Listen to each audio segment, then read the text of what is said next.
Tiens ferme, ne lâche pas, car sa promesse s'accomplira. J'y crois, marche par la foi, pas par la vue.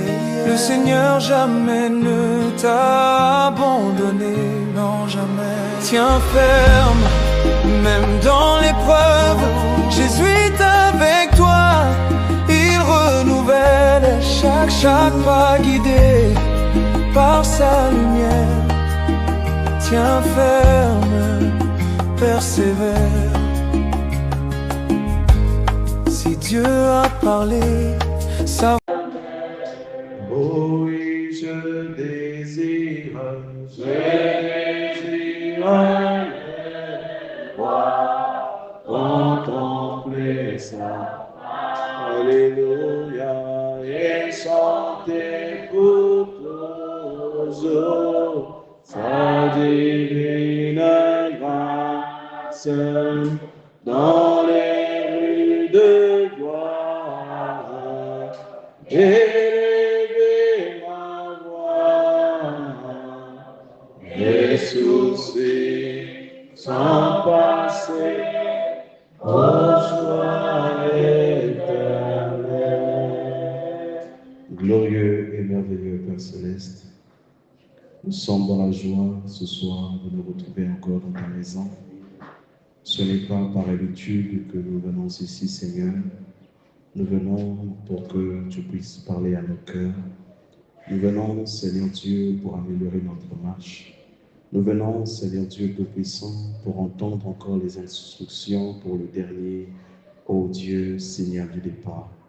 Père éternel, dispose nos cœurs encore ce soir à l'écoute de la parole et que chacun soit dans l'expectative, Seigneur, afin de recevoir ce qui lui a été réservé ce soir. Seigneur, prends entièrement le contrôle de cette salle et puisses-tu mettre hors état de nuit tout ce qui n'est pas de toi. Que la gloire de Dieu puisse se révéler à chaque cœur. Au nom de Jésus-Christ, bénis la lecture de ta parole. Amen. Amen. Nous prenons nos Bibles dans 2 Timothée chapitre 3 verset 12. 2 Timothée chapitre 3 au verset 12. Nous allons lire 2 Timothée chapitre 3 verset 12. Ensuite, nous prendrons Ésaïe 53. Nous lirons le premier verset jusqu'au verset 4. Nous commençons par 2 Timothée 3 verset 12. 2 Timothée 3 verset 12. Il est écrit: Or, tous ceux qui veulent vivre pieusement en Jésus-Christ seront persécutés. Ésaïe 53, les 4 premiers versets. Qui a cru à ce qui nous était annoncé, qui a reconnu le bras de l'Éternel? Il s'est élevé devant lui comme une faible plante, comme un rejeton qui sort d'une terre desséchée. Il n'avait ni beauté ni éclat pour attirer nos regards, et son aspect n'avait rien pour nous plaire. Méprisé et abandonné des hommes, homme de douleur et habitué à la souffrance, semblable à celui dont on détourne le visage. Nous l'avons dédaigné, nous n'avons fait de lui aucun cas. Cependant, ce sont nos souffrances qu'il a portées, c'est de nos douleurs qu'il s'est chargé, et nous l'avons considéré comme puni, frappé de Dieu et humilié. Amen. Amen. On peut s'asseoir. Nous allons dire encore un autre mot de prière. Seigneur Dieu Tout-Puissant, nous avons lu ta parole. Maintenant, Seigneur, quand tu as donné l'interprétation et le contexte, ce n'est que toi qui peux le faire par le Saint-Esprit. Mets-moi simplement du chemin pour l'édification de ce peuple rassemblé. Ils ont quitté leur maison, Père, non pas pour venir voir un homme, mais pour venir entendre Dieu leur parler. Qu'il en soit ainsi, Seigneur. Au nom de Jésus-Christ. Amen. Amen. Amen. Que Dieu le bénisse ce soir. Amen. Alors, malgré la température, vous êtes quand même venus. Nous bénissons le Seigneur pour ce zèle. Amen. Oui, le zèle de l'Éternel doit nous pousser à aller dans sa maison chaque fois que les portes s'ouvrent. Est-ce que quelqu'un peut dire Amen à ça? Ce soir, nous allons partager un petit message. J'espère ne pas être long. Je m'attends à la conduite du Saint-Esprit. Ce message, nous l'intitulons « Une cible potentielle ». Amen. Une cible potentielle. Ça semble être bizarre comme thème, bizarre comme titre. Mais soyez tranquilles, cela a tout à voir avec vous. Parce que quand on apporte un message, l'objectif que l'on vise, c'est que chacun soit conservé. C'est que ça touche les vies. Amen. Ici, l'idée n'est pas d'exposer la connaissance ou d'exposer ce que l'on sait, mais de pouvoir répondre aux besoins qu'il y a dans les cœurs. C'est ça qui anime nos cœurs. Amen. Une cible potentielle. À première vue, cela nous renvoie aux expressions utilisées dans l'armée. Mais nous sommes aussi une armée. Amen. L'armée des chrétiens, des soldats chrétiens. Est-ce que vous le savez? Essayons de comprendre un peu ce thème-là. Ce thème nous est tiré principalement de 2 Timothée chapitre 3 au verset 12. Nous avons lu tout à l'heure ce que l'apôtre Paul venait de dire à Timothée. Or, tous ceux qui veulent vivre pieusement en Jésus-Christ seront persécutés. Est-ce que vous le savez? Tous ceux qui veulent vivre pieusement en Jésus-Christ seront persécutés. Paul écrit cette lettre à Timothée alors qu'il est proche de la fin de sa vie. Et c'est comme une conclusion de sa vie. Il tire un enseignement de ce qu'il a vécu personnellement. Pour dire, en réalité, si tu veux vivre la vie de Dieu, si tu veux vivre la vie de Christ, attends-toi à être persécuté. Ça m'étonne aujourd'hui de voir des chrétiens qui abandonnent facilement lorsqu'il y a une épreuve. Ça m'étonne de voir des chrétiens aujourd'hui qui s'exclament en disant que ce chemin n'est que jonché d'épreuves et de problèmes. Quand j'étais dans le monde, il n'en était pas ainsi. J'étais calme. Je n'avais pas de problèmes. Ma vie était normale. Mais ce n'est que normal. Parce que à ce moment-là, Satan avait le contrôle sur toi. Tu n'étais pas une menace pour lui. Mais dès l'instant que tu as changé de camp, tu deviens une menace. C'est pourquoi ta vie ne fait qu'avoir des problèmes. Est-ce que quelqu'un saisit cela? La vie que nous avions choisie n'est pas une vie facile. Que l'on ne vous trompe pas. Quand nous venons ici à l'église tous les jours, c'est vraiment un acte de sacrifice. Si on se mettait à exposer chacun les problèmes que nous avons, on n'en finirait pas. Parce que nous passons tous par des moments difficiles. Vous comprenez cela? Mais ce que nous vivons est le résultat de notre choix. Le choix que nous avons fait de servir le Seigneur. Le choix que nous avons fait de vivre pieusement. De vivre la parole de Dieu. Amen. Et Paul était conscient que lui-même avait subi l'emprisonnement parce qu'il voulait vivre pieusement Jésus. Il avait subi l'opposition. Il avait aussi subi des injustices. Amen. En résumé, dans 2 Timothée au chapitre 3 que nous venons de lire, Paul avertit que les derniers temps seront difficiles. Quand vous lisez tous les chapitres, il est en train d'exposer les réalités des derniers jours. le mal progressera.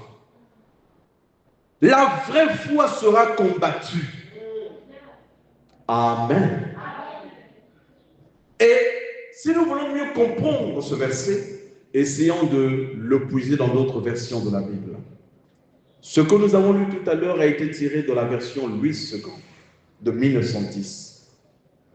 À présent, prenons cela dans Louis II 21.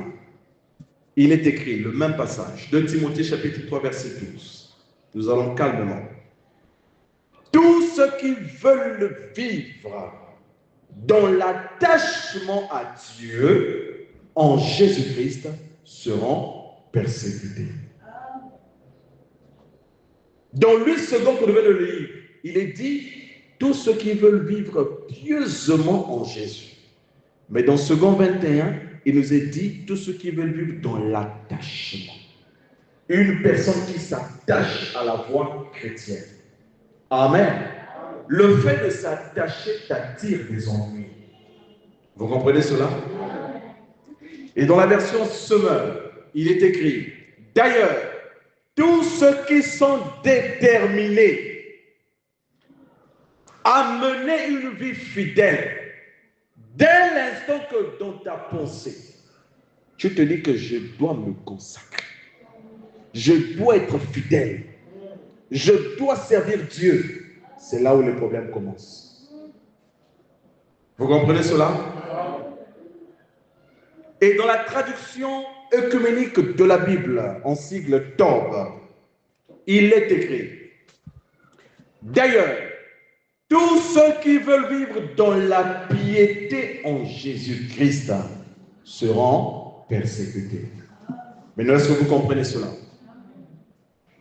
Donc, une cible potentielle, c'est une personne ou un groupe ou un lieu qui peut être visé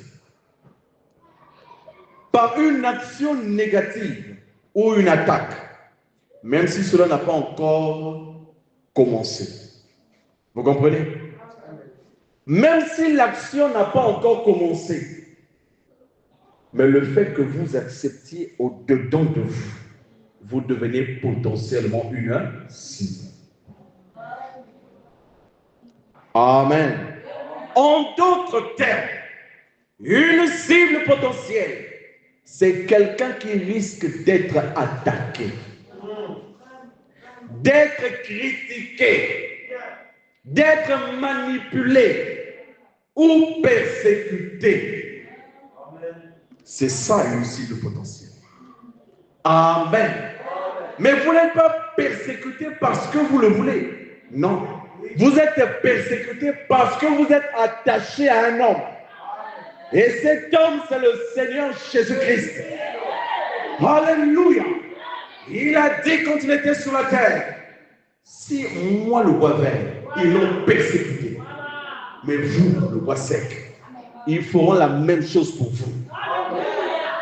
S'ils m'ont haï moi, ils vous haïront aussi. Parce que vous avez la même nature que moi. Donc c'est l'identité de Christ en nous qui fait de nous des cibles potentielles. Cibles potentielles pour le camp adverse. Amen. Donc mets-toi en tête que tu es une cible. Alléluia. Rien ne doit plus t'étonner. Parce que Christ de nature dérange. Là où il est là, il dérange. Amen. Rien que sa présence dérange. Combien de fois s'il parlait, il dérangera encore. Ce qui fait que quelquefois, quand vous arrivez quelque part, vous avez juste mis le pas. Vous avez comme sonné une alerte. Amen. Et tout le monde est bousculé. Qui est arrivé ici? Mais c'est votre présence en cet endroit-là qui commence à créer quelque chose dans l'atmosphère. Parce que vous marchez avec une onde de choc. Alléluia. Vous n'avez encore rien dit. Mais votre présence en ces lieux-là commence déjà à déranger. On va chercher à savoir qu'est-ce qu'il fait. Il prie où? Il fait quoi? Amen. Vous devenez une cible parce que vous avez accepté le Seigneur Jésus-Christ. Dans Jean chapitre 15, verset 18, il est dit, si le monde vous hait, sachez qu'il m'a haï avant vous. Donc avant que vous ne subissiez ce que vous subissiez là, Christ est passé par là. Il a été un exemple pour que vous voyiez ce qui vous arrivera aussi. Vous comprenez? Donc aujourd'hui, Christ ne peut pas être votre consolation si lui-même n'a pas d'abord vécu ce que vous avez vécu. Alléluia. Si vous étiez du monde, le monde aimerait ce qui est à lui. Mais parce que vous n'êtes pas du monde et que je vous ai choisi du milieu du monde, à cause de cela, le monde vous hait. À cause du fait que Christ vous a choisi, vous devenez une cible potentielle. On commence à vous détester sans raison. On vous déteste. Vous vous posez la question, mais qu'est-ce que j'ai fait à un tel? Il me déteste pourquoi? Pourquoi ces regards? Qu'est-ce que je lui ai fait? Comprenez simplement que vous êtes devenu une cible. Vous ne partagez plus le même centre d'intérêt. Amen. À cause de cela, le monde vous hait. Souvenez-vous de la parole que je vous ai dite. Le serviteur n'est pas plus grand que son maître. S'ils m'ont persécuté, ils vous persécuteront aussi. Ne soyez pas étonnés d'être persécutés. Dans votre famille, persécutés. Au boulot, persécutés. Amen. Quelquefois, vous n'avez pas les mêmes compétences que eux. Ils sont plus gradés que vous en compétences. Mais ils vous aident. On ne sait pas pourquoi. Mais à cause de la lumière qu'il y a sur vous. C'est pourquoi vous devenez une cible. S'ils ont gardé ma parole, ils garderont aussi la vôtre. Matthieu 5, verset 10 jusqu'au verset 12. Heureux ceux qui sont persécutés pour la justice, car le royaume des cieux est à eux. Heureux serez-vous lorsqu'on vous outragera, qu'on vous persécutera, et qu'on dira faussement de vous toutes sortes de mal à cause de moi. Donc quand vous souffrez à cause de Jésus, c'est un honneur. Quand vous souffrez à cause de Christ, c'est un honneur. Heureux serez-vous. En d'autres termes, béni soit celui qui souffre à cause de mon nom. Amen. Ne méprisez pas les épreuves que vous vivez. Si c'est pour Christ, alors soyez heureux. Amen. Mais si c'est à cause de vos bêtises, c'est à ce moment que vous devriez vous inquiéter. Vous comprenez cela? Dans la brochure. Non, je continue au verset 12 de Matthieu 5. Réjouissez-vous et soyez dans l'allégresse, parce que votre récompense sera grande dans les cieux. Car c'est ainsi qu'on a persécuté les prophètes qui ont été avant vous. Oh Seigneur, les persécutions que je vis sont trop. Mais vérifie bien dans la Bible. Il y en a de ceux qui ont été plus persécutés que toi. Amen. Dans ce jour-là, quand tu te présenteras devant le Seigneur Jésus, tu lui diras, tu te plains. Mais oui, tu te plains, c'est vrai. Mais regarde ce qu'un tel Job a vécu. Est-ce que c'est comparable à ce que toi tu as vécu? Il a perdu ses enfants, il a perdu ses richesses, il a perdu même sa santé. Il avait tout perdu. Même ses amis l'ont quitté. Sa femme, à un moment donné, a changé de chemin. Mais Job est resté stable dans sa foi. Vous comprenez cela? Donc, Quand vous marchez, posez-vous simplement une question. Est-ce que ce que je vis, c'est pour la gloire de Dieu ou pas? Mais si c'est à cause de vos péchés que vous faites, revenez au pied de la croix. Pleurez, car Dieu a besoin que vous répariez cela. Amen. Nous devons être heureux d'être persécutés à cause de son nom. Et nous le serons. Dans la brochure, la séparation avec l'incrédulité, prêché le 28 février 55. Paragraphe 23, il est écrit. Parfois, c'est juste au moment où vient l'heure la plus sombre de votre vie. Dieu vous donnant une petite épreuve pour voir si vous croyez réellement la chose. Amen. Qu'il vous révèle réellement la chose d'une manière parfaite. Certaines révélations que Dieu pourrait vous donner viennent dans les épreuves. Il faudrait que vous passiez par des moments compliqués. Et c'est là où Dieu vous révèle parfaitement la chose. Il vous montre tout le plan. Et si tu vis ça, c'est parce qu'il y a ça. C'est parce qu'il y a ça. Parce qu'il y a ça. Vous comprenez? Les épreuves sont plus précieuses que l'or. Amen.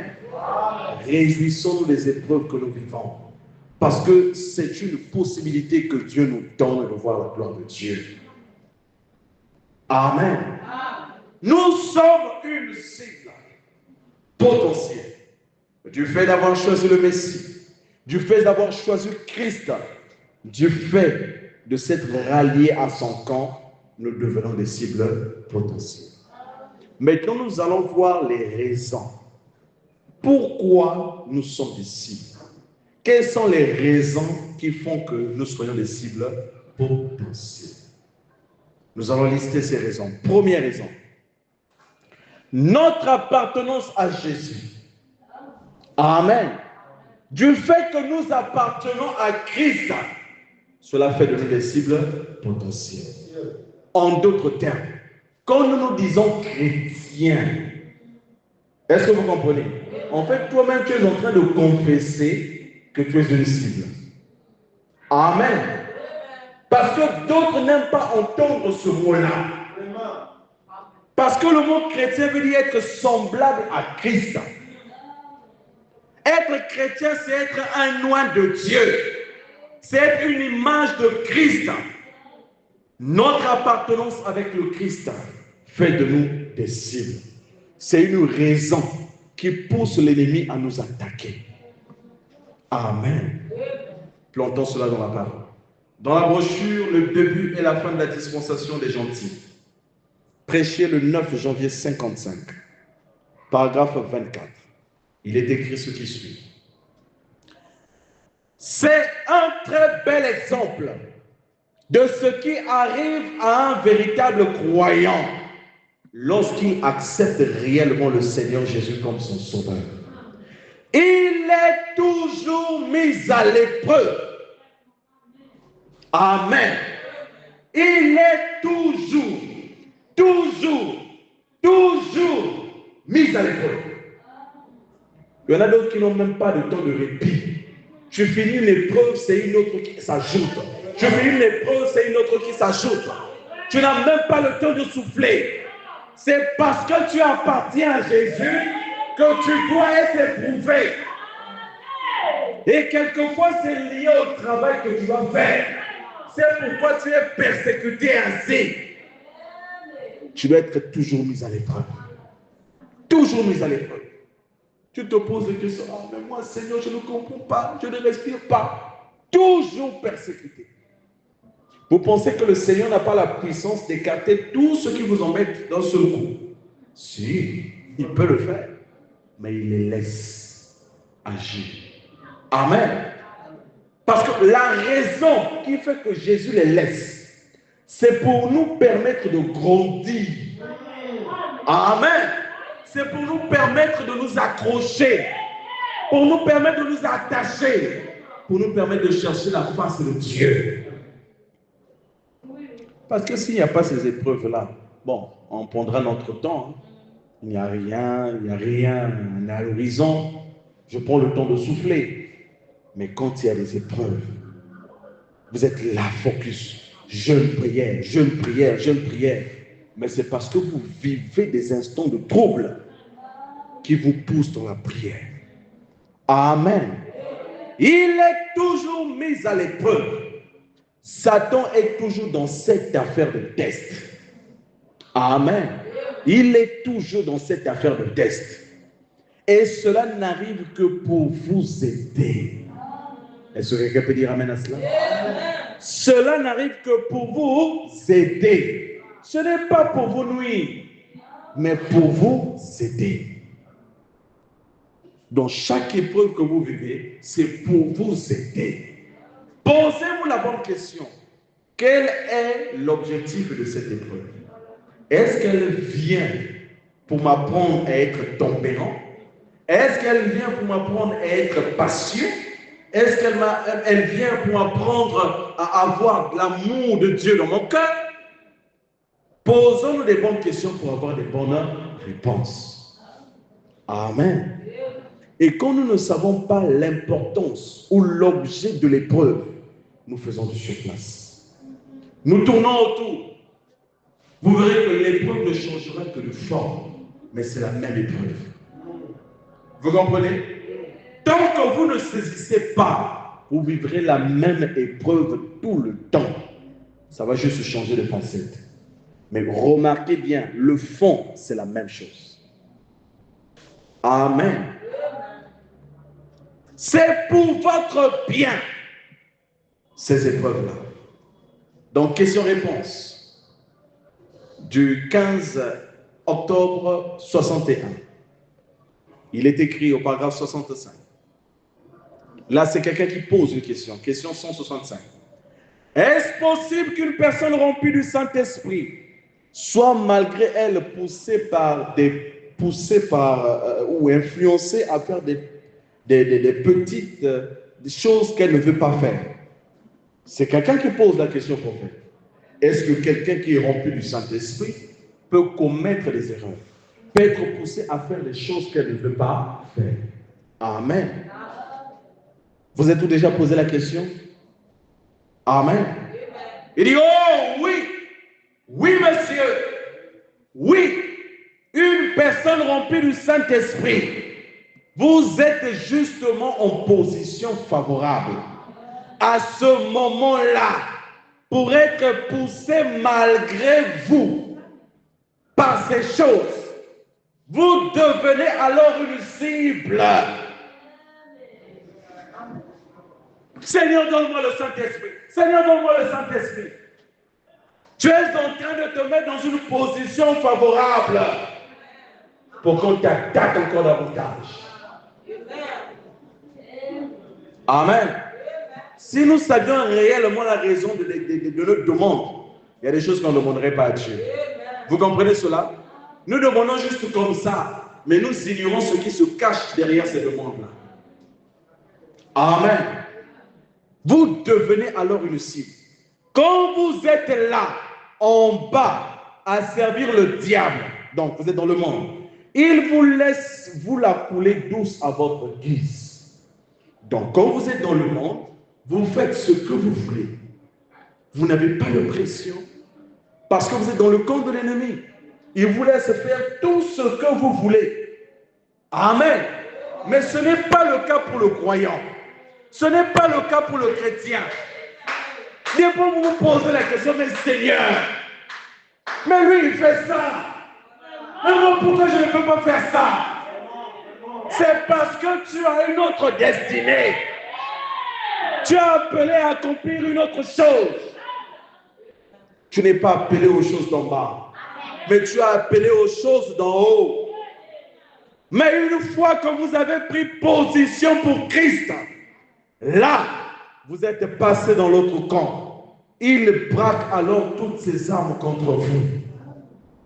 Toutes les tentations, tout ce qui peut être envoyé contre vous, là, vous êtes coupé de tout ça. Amen. Donc, tout ce que Satan peut faire contre lui, il le fait. Amen. Je dis bien tout. Tout. Je dis bien tout. Vous-même, vous savez ce que vous avez. Amen. Mais, qu'est-ce que vous possédez? Le prophète pose la question.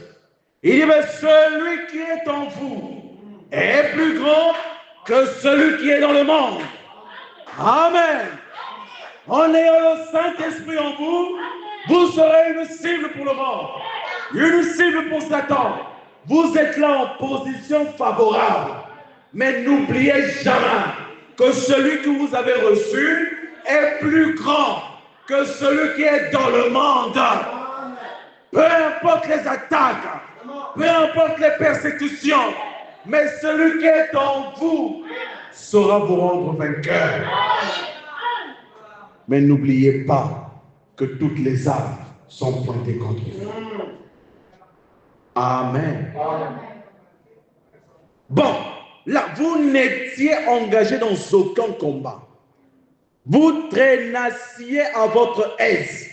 Voyez, mais maintenant, vous êtes lavé, vous vous êtes habillé, vous vous êtes rasé, vous vous êtes peigné, vous avez revêtu un uniforme, vous avez une arme à la main. Allons-y, voyez, vous êtes au combat, pas pour parader, mais pour combattre. Battez-vous quand les tentations surgissent alors, avec l'esprit et le bouclier de la foi. Repoussez ces assauts et continuez à avancer.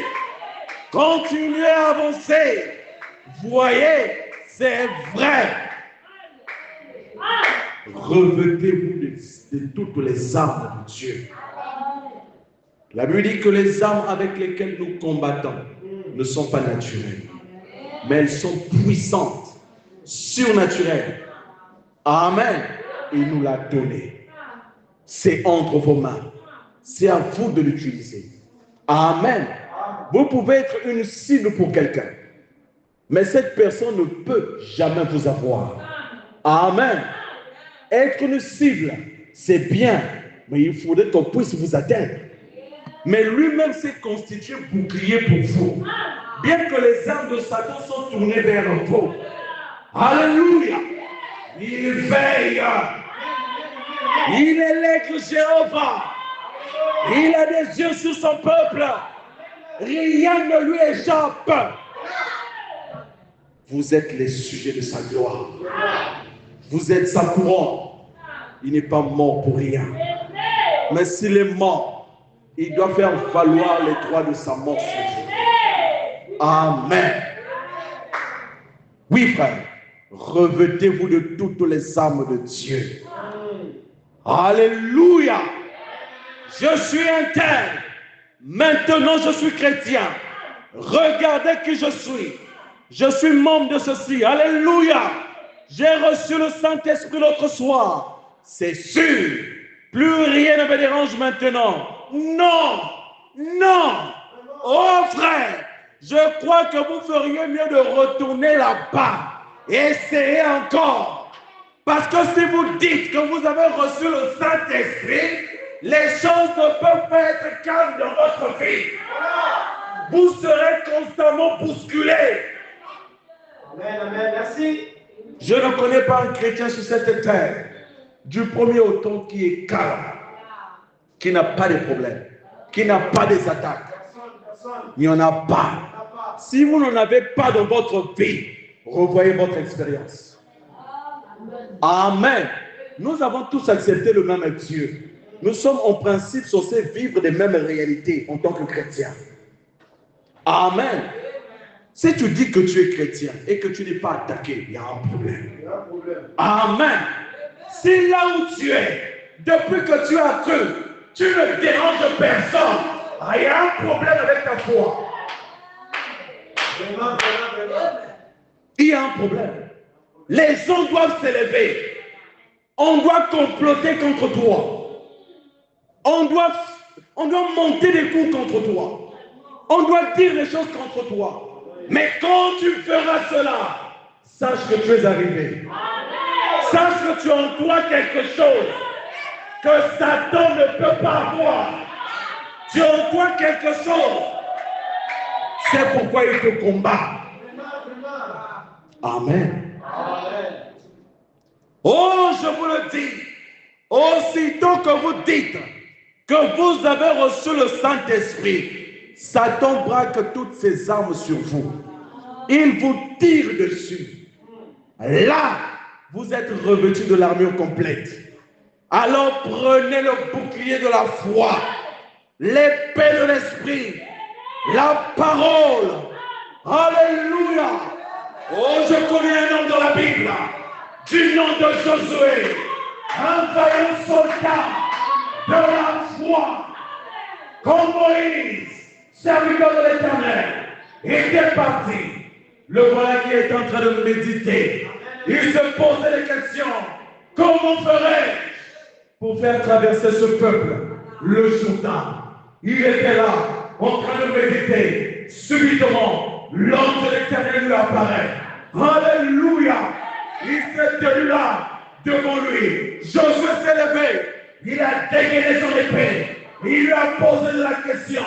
Es-tu des nôtres ou es-tu du camp de l'ennemi? Alléluia! Il n'avait pas peur de combattre. Même si c'était un ange, il était prêt à relever le défi. Alléluia! N'ayez pas peur. Église, en matière de combat spirituel, sachez une chose, c'est l'Éternel qui combat. Ce n'est pas vous qui combattez. Oh, ce n'est pas vous, frère. Saisissez cela. Ce n'est pas vous. C'est Dieu qui combat vous. Sinon, comment pouvez-vous expliquer qu'un petit enfant puisse vaincre Satan? Amen. C'est Dieu en lui vainquant Satan. Et là, Dieu est tellement bon qu'il a dit, je n'ai pas le temps d'aller combattre Satan. Amen. Je l'envoie mon fils Emmanuel. Emmanuel va le combattre. Il met en lui quelque chose. Une onction. Une partie de lui. Alléluia. Et le frère Emmanuel n'a pas besoin de rester là longtemps. C'est un combat. Il va juste prononcer la parole. Amen. Et l'ennemi s'enfuira. Parce qu'il a en lui le sceau de Dieu. Amen. Amen. N'ayez pas peur. Oui, monsieur. Des ennuis, vous allez en avoir tout plein. Amen. Vous allez en avoir des ennuis. Ça, c'est la première raison.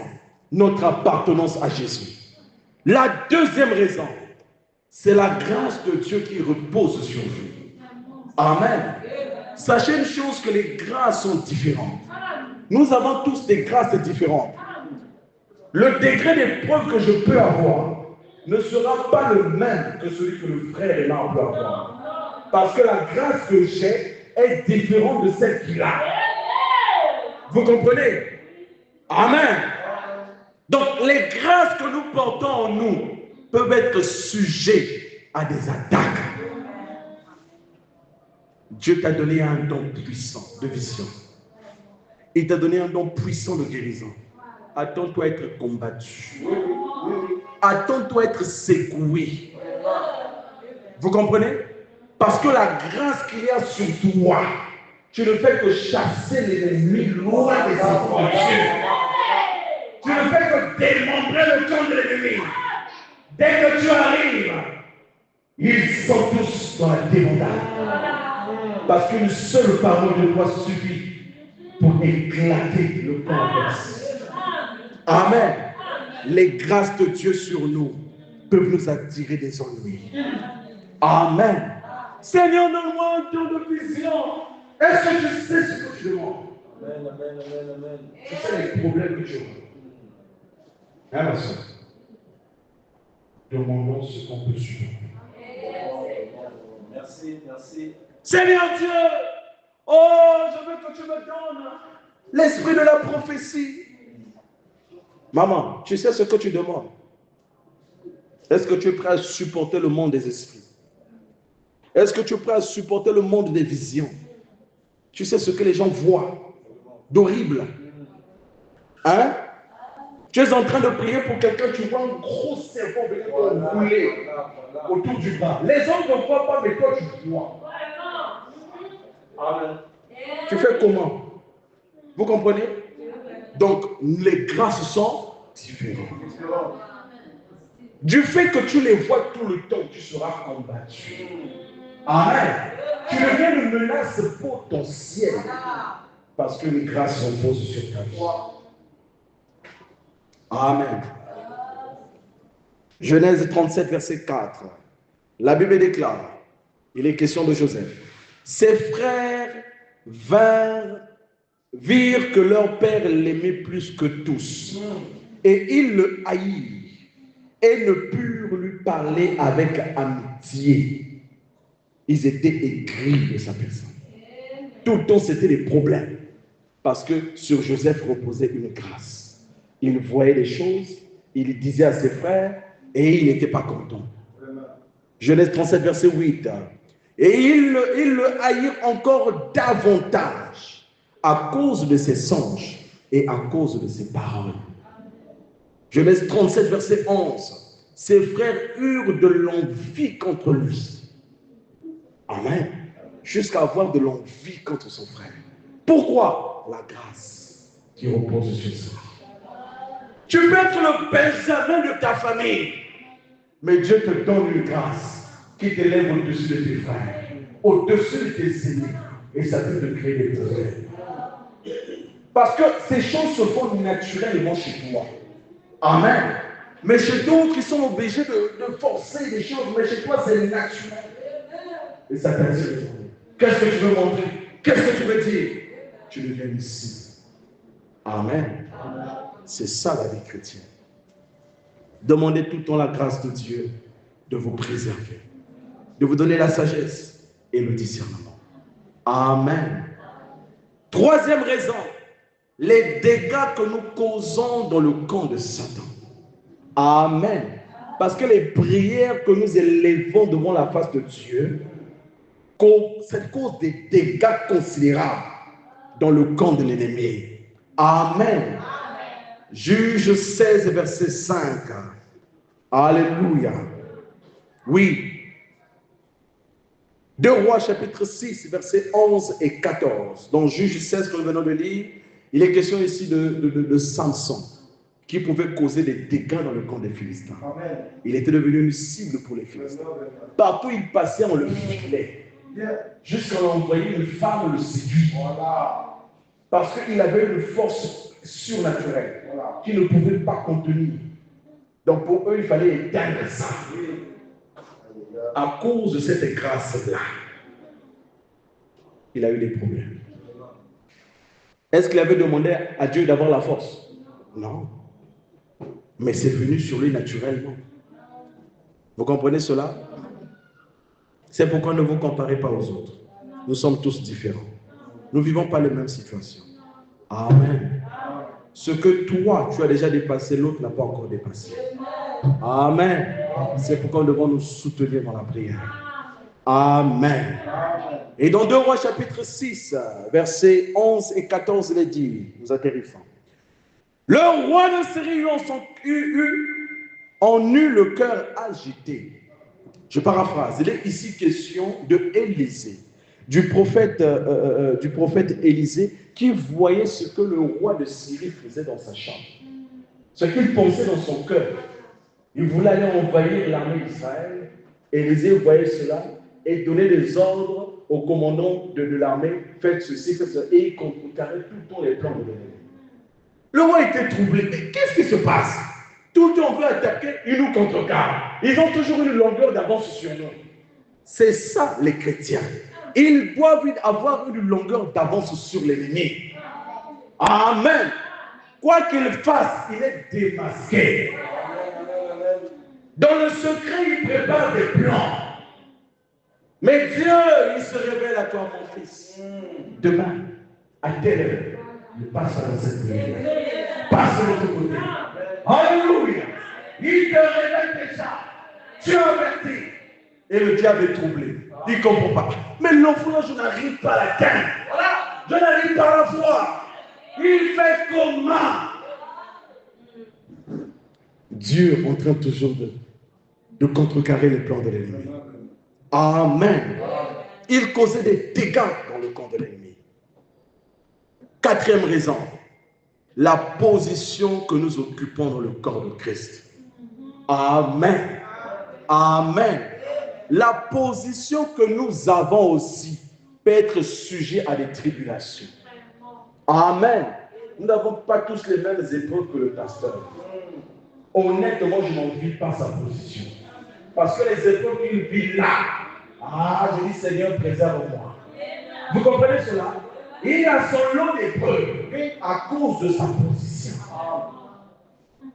Je préfère rester là où je suis calme. Amen. Je viens parler, je finis, je m'en fous.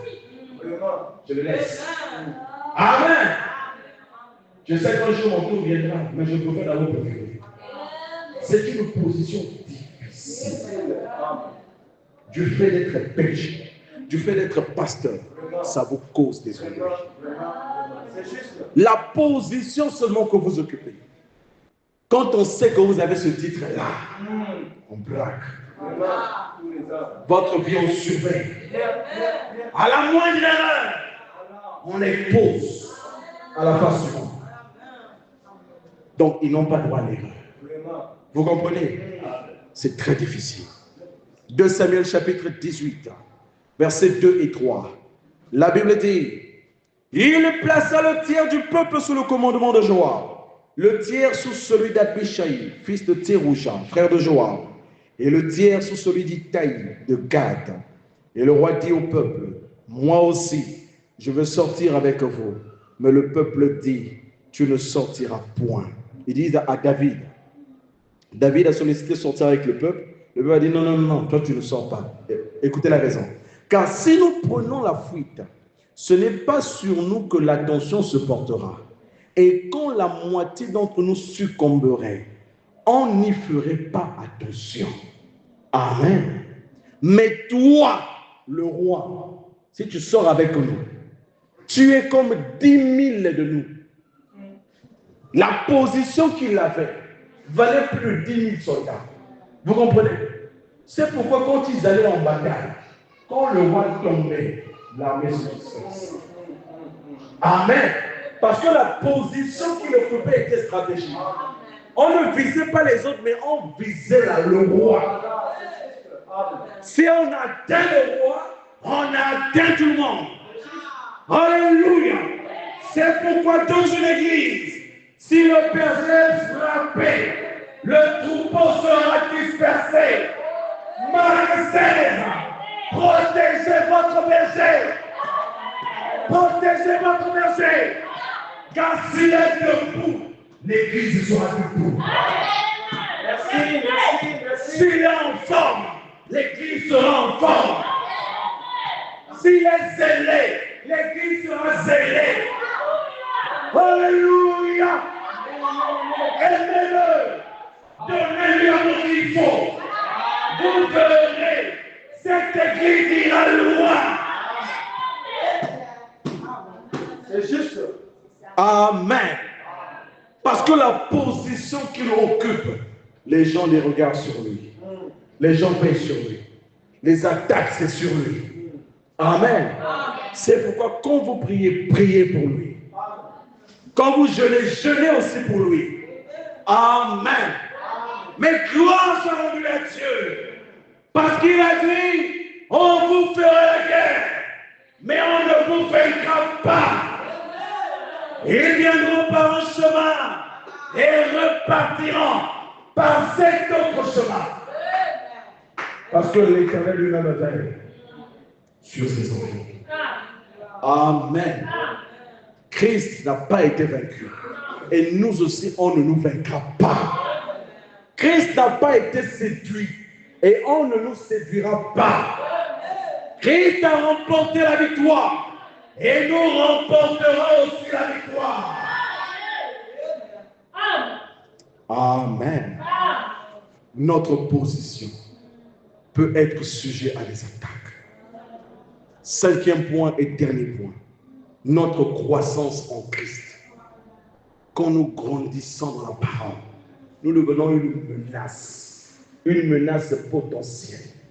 Amen. Comme Moïse était un enfant, il n'était pas une menace pour Pharaon. Mais quand il a grandi et qu'il a eu la révélation de ce qu'il était, il est devenu une menace pour tout un pays. Amen. Dans la brochure Militoire, prêchée le 14 juillet 63, paragraphe 40, il est écrit: n'oubliez pas ceci, ce tabernacle perdra sa force. Il parle du Branham Tabernacle, si je ne me trompe pas. Souvenez-vous que cet endroit est la cible sur laquelle Satan a braqué tous les fusils de l'enfer. Amen. Il poussera une personne à faire quelque chose qui est contraire à ce que l'autre pense. Il poussera quelqu'un à faire quelque chose que quelqu'un d'autre n'aime pas. Amen. Il peut arriver qu'un frère dans l'assemblée se méconduise envers toi ou lâche une parole auquel il n'a pas pensé. Toi, tu gardes ça, ça te fait mal. Vous comprenez? Ça peut arriver parce que nous sommes que des hommes. Amen. C'est ça qu'il fait. C'est ça qu'il mijote. C'est son affaire. L'affaire de Satan, de créer toujours le trouble.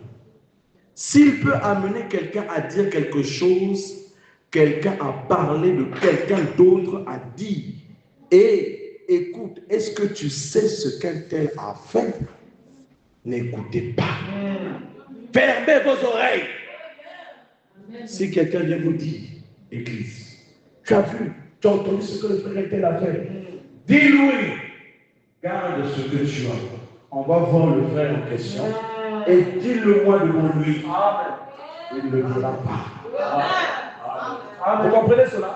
Il ne le fera pas. Parce que son cœur le condamnera déjà. Il sait que ce qu'il est en train de faire est mauvais. Il veut semer quelque chose de mauvais. Amen.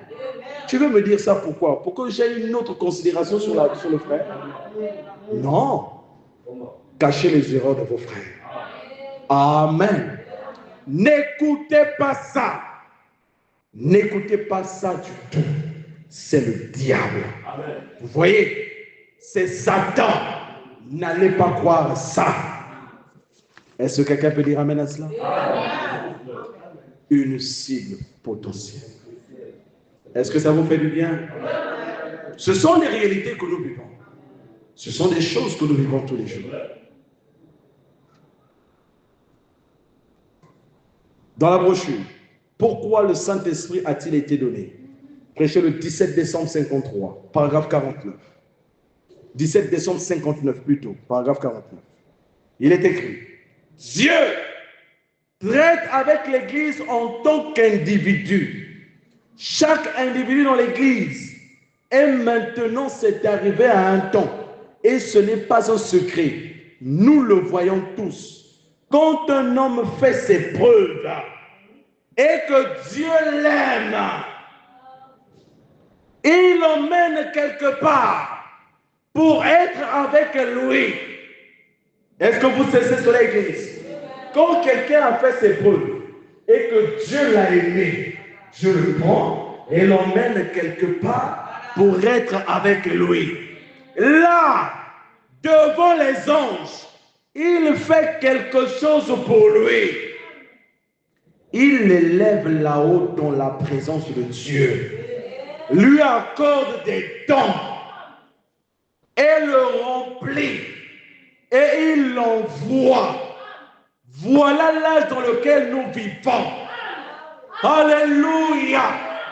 Quand tu feras tes preuves, Dieu te prendra, t'emmènera devant ses anges. Il va te remplir de sa présence. Il va te donner de tes dents. Il va te remplir de son esprit. Et il va t'envoyer. Et tu seras terrible. Amen. Tu seras une menace. Une menace potentielle. L'expression va changer. Tu ne seras plus une cible, mais une menace. Amen. Quand on te voit enfoui, à cause de l'onction qui repose sur toi, oh, gloire soit rendue à Dieu. Parce que Dieu est en train de travailler dans ses serviteurs. Le niveau que le pasteur Baroutsi avait atteint, frère, il était devenu une menace. Même pour la nature, une menace. Parce que les paroles qui sortaient de sa bouche, Dieu validait.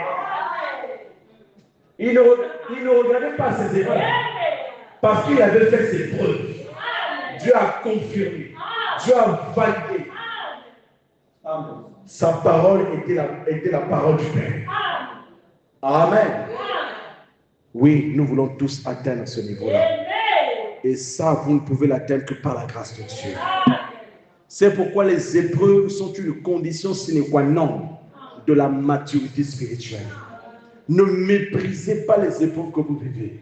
Mais chaque épreuve que vous vivez est un test. Amen. Est une clé pour vous faire gravir l'échelle de la foi. Amen. Dans les fils de Dieu manifestés. La dernière citation, ensuite nous allons nous arrêter par là.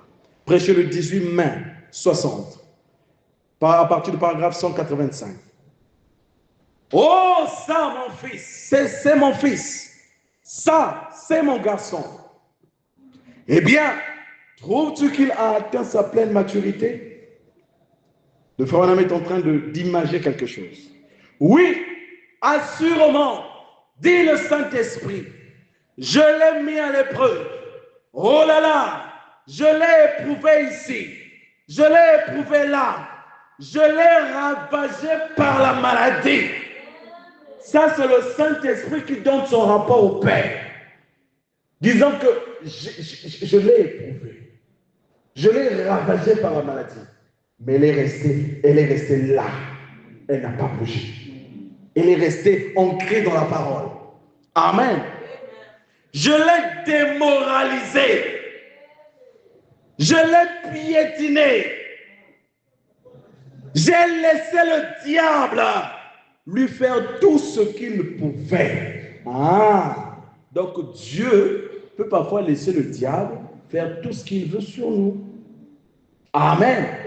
Mais n'oubliez pas que Dieu ne fait pas des choses au hasard. Il poursuit un but.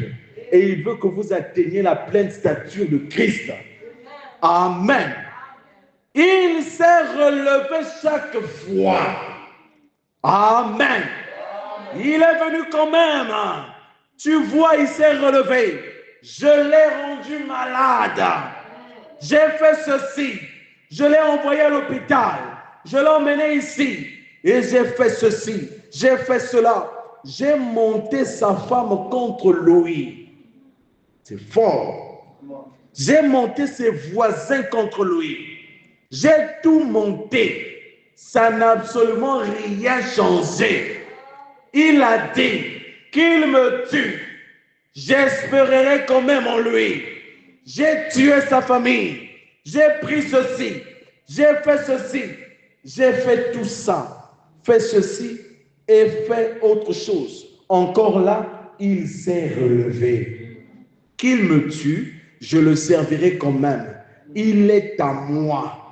Oh bien, je crois que nous devrions le faire venir quelque part, dans un petit lieu spécial, pour faire une adoption. Maintenant, dans l'Ancien Testament, quand le Père comprenait que son fils avait atteint la maturité, qu'il avait été mûri par les expériences, pour arriver à l'adoption, on le prenait, on l'emmenait quelque part et on l'adoptait. Vous comprenez? On l'adoptait. Dieu peut créer toutes ces circonstances dans ta vie, juste pour t'emmener quelque part. C'est pourquoi la Bible dit que les projets que j'ai pour vous sont des projets de bonheur, non de malheur. Donc les épreuves que tu vis là, ce ne sont pas des malheurs, mais ce sont des projets de bonheur qui doivent te conduire quelque part avec Dieu. Vous comprenez cela? Dans 2 Timothée chapitre 3 verset 11, il est écrit: à quelle souffrance n'ai-je pas été exposé à Antioche? C'est Paul qui parle.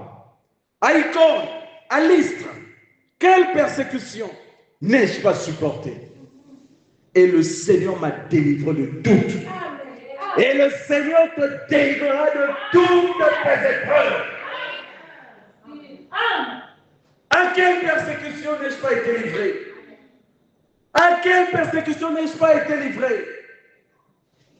À chaque lieu où j'allais, j'étais persécuté. Mais le Seigneur m'en a délivré de toutes. C'est pourquoi l'apôtre Paul s'est écrié: qui me séparera de l'amour de Dieu? Ni la mort, ni les tribulations, ni les anges, ni la disette, ni la nudité. Rien ne me séparera de cet amour. Amen. Parce que l'amour que je ressens pour lui est plus grand. Amen. Cet amour ne me permet pas de reculer. Cet amour me pousse toujours à avancer, avancer, avancer et ne point reculer. Cet amour ne détourne pas mes regards vers Jésus. Cet amour garde mes regards fixés vers Jésus. Peu importe les épreuves, peu importe les situations, peu importe du fait que je sois une cible, mais l'amour que j'ai pour Dieu ne m'empêchera pas de le servir, ne m'empêchera pas de l'adorer, ne m'empêchera pas d'être ce que je suis. Ça ne va pas ôter la joie dans mon cœur. Je continuerai à le servir. Je continuerai à être zélé. Amen. Oui, frère. Dans Jacques chapitre 1, verset 12. Heureux l'homme qui supporte patiemment la tentation. Car après avoir été éprouvé, après avoir été éprouvé, après avoir été éprouvé, après avoir été éprouvé, il recevra. Tu ne peux recevoir qu'après avoir été éprouvé. Il recevra la couronne de vie que le Seigneur a promise à ceux qui l'aiment. Amen. Car cette fois le juste tombe et il se relève. Bien-aimés frères, aussi vrai que tu es un chrétien, même si tu tombais, tu vas te relever. Amen. Tu tombes aujourd'hui, Dieu te donnera la force de te relever. Tu tombes demain, Dieu te donnera la force de te relever. Après-demain, tu te releveras. Parce que Dieu t'a choisi. Amen. Oui, frère. Dans Romains 8, verset 28, nous savons du reste que tout concourt, toute chose concourt au bien de ceux qui aiment Dieu et de ceux qui sont appelés selon son dessein. Amen. Amen. Nous allons nous lever maintenant. Une cible potentielle. Alors ne sois pas surpris par les épreuves que tu vis. Peut-être que c'est lié à ta position en Christ. Peut-être que c'est lié au fait que tu te consacres pour l'Église. Tu intercèdes pour ta famille. Voilà pourquoi tu es persécuté. Amen. Tu n'es pas aimé parce que quand tu parles, tu déranges tout. Dans le monde occulte, tu déranges tout. Le problème, c'est que les chrétiens ne voient pas les dégâts qu'ils font dans les prières. Si Dieu pouvait vous ouvrir les yeux, oh, vous aurez foi dans vos prières. Mais ayez foi dans vos prières. Ne doutez pas vos prières. Tout ce que Dieu vous demande, soyez juste sincères. Si vous êtes sincères, la prière que vous émettez dérange. Je vous dis la vérité, ça dérange. Même si elle est d'une minute, elle va déranger. Elle va résonner comme un écho. Amen. C'est ce que cette prière fera. Alors nous allons prier, nous allons chanter ce cantique. Ensuite, nous allons nous mettre en prière.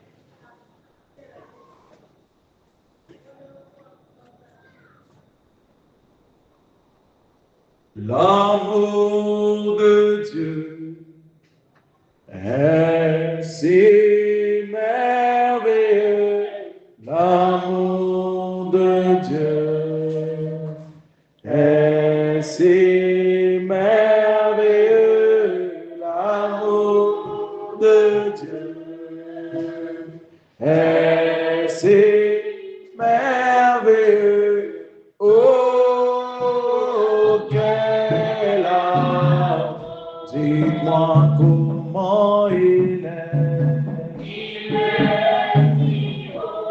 Si mon corps peut te demander, il est si grand, quand elle peut renverser, il est si grand, quand elle peut t'entourer. Oh, quel amour. Alors, élève ta voix et prie le Seigneur. Beaucoup de choses ont été dites ce soir. Certainement que le Seigneur t'a parlé sur quelque chose. Alors, il est temps que tu exprimes ce que tu as dans le cœur en peu de temps. Dis à Dieu, éternel, ce que tu ressens. Parle à Dieu. Parle à Dieu. Et il t'écoutera. Il est temps que la peur change de camp. Il est temps que nous devenions des menaces potentielles au lieu d'être des cibles potentielles. Oh Dieu. Merci Seigneur Jésus-Christ. Alors que je garde merci, je garde merci. Oh, Seigneur, de Dieu, puissant, merci parce que ce soir. Merci d'avoir l'esprit de toi. Merci pour Dieu. Oh, Seigneur, d'avoir le sang de Dieu. Merci d'avoir soutenu. Je te remercie de m'avoir capté. Je te remercie parce que je suis. Nous avons réfléchi. C'est pas ça.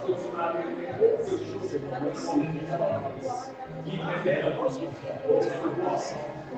Et sortir des gens, Seigneur, mon Dieu. La parole de Dieu, de se revêtir de l'empire de la foi, d'aller dans ta présence, Seigneur, aller par ton amour, aller à Dieu de puissant par ton miséricorde. Oh, Père de gloire, délivre-nous, sauve-nous, pardonne-nous. Tu as ainsi prié dans le puissant de la gloire. Que l'amour de Dieu puisse faire le cœur de ton peuple. Que l'amour de Dieu puisse ouvrir le cœur de tes enfants. Que l'amour de Dieu puisse ouvrir le cœur de ton peuple, Seigneur. Au nom du Seigneur Jésus-Christ. Bénis et soutiens. Dans le nom de Jésus-Christ, notre Dieu.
Seigneur Dieu Tout-Puissant, merci d'avoir instruit nos cœurs ce soir au moyen de ta parole. Nous avions été bénis par la parole, bénis par ce qui vient d'être dit, Seigneur. Oh Dieu, maintenant nous savons à quoi nous attendre, Père. Et nous savons aussi que tu es le bouclier de ton peuple. Oui, celui qui est en nous est plus grand que celui qui est dans le monde. Père de gloire, dispose constamment le cœur de ce peuple, Seigneur, afin que Jésus-Christ, qu'il croisse dans ton amour, qu'il croisse dans ta grâce. Enseigne-leur, ô Dieu Tout-Puissant, des principes de la vie chrétienne. Père, qu'ils soient les chrétiens solides et positionnés. Merci de ce que tu es en train de faire avec eux. Merci de cette construction, de cette base que tu es en train de leur donner, Père. Bénis, ô Dieu, aussi ton serviteur. Console toute sa famille, Seigneur. Fortifie, ô Dieu Tout-Puissant, Seigneur, chacun d'entre eux, et ramène-le au milieu de nous, Seigneur, en toute sécurité. Au nom de Jésus-Christ, nous avons ainsi prié et demandé pour ta solide gloire. Amen.